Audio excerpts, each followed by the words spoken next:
कृष्ण कहते हैं समत्व बुद्धि योग का सार है। कृष्ण उसे योगी न कहेंगे जो किसी एक अति को पकड़ ले। वह भोगी के विपरीत हो सकता है, योगी नहीं हो सकता, त्यागी हो सकता है। अगर शब्दकोश में खोजने जाएंगे तो भोगी के विपरीत जो शब्द लिखा हुआ मिलेगा वह योगी है।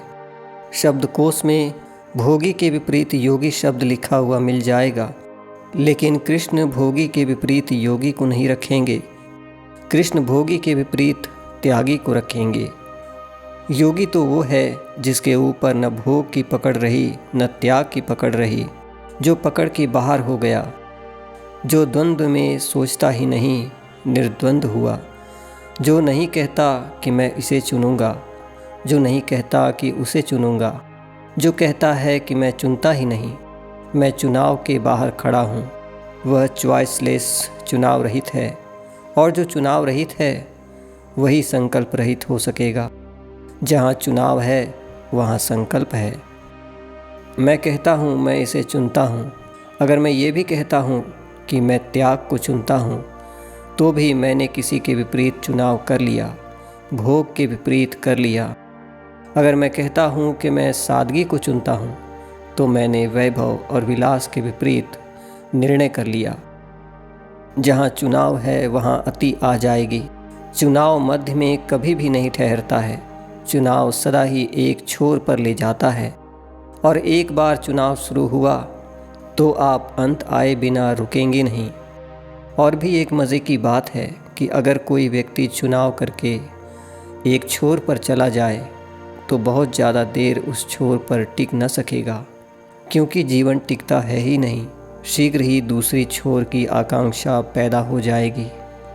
इसलिए जो लोग दिन रात भोग में डूबे रहते हैं, वे भी किन्हीं क्षणों में त्याग की कल्पना और सपने कर लेते हैं, और जो लोग त्याग में डूबे रहते हैं, वे भी किन्हीं क्षणों में भोग के और भोगने के सपने देख लेते हैं।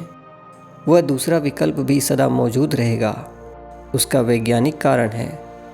द्वंद्व सदा अपने विपरीत से बंधा रहता है, उससे मुक्त नहीं हो सकता। मैं जिसके विपरीत चुनाव किया हूँ वह भी मेरे मन में सदा मौजूद रहेगा।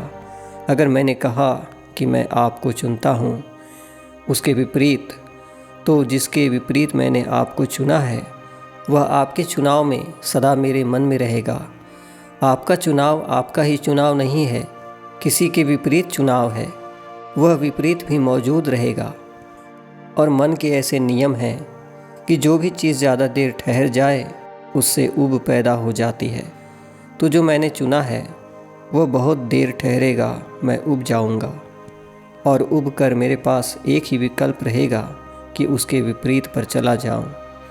और मन ऐसे ही एक द्वंद्व से दूसरे द्वंद्व में भटकता रहता है। जब कृष्ण कहते हैं समत्व, तो अगर हम ठीक से समझें तो समत्व को वही उपलब्ध होगा जो मन को छीन कर दे, क्योंकि मन तो चुनाव है। बिना चुनाव के मन एक क्षण भी नहीं रह सकता।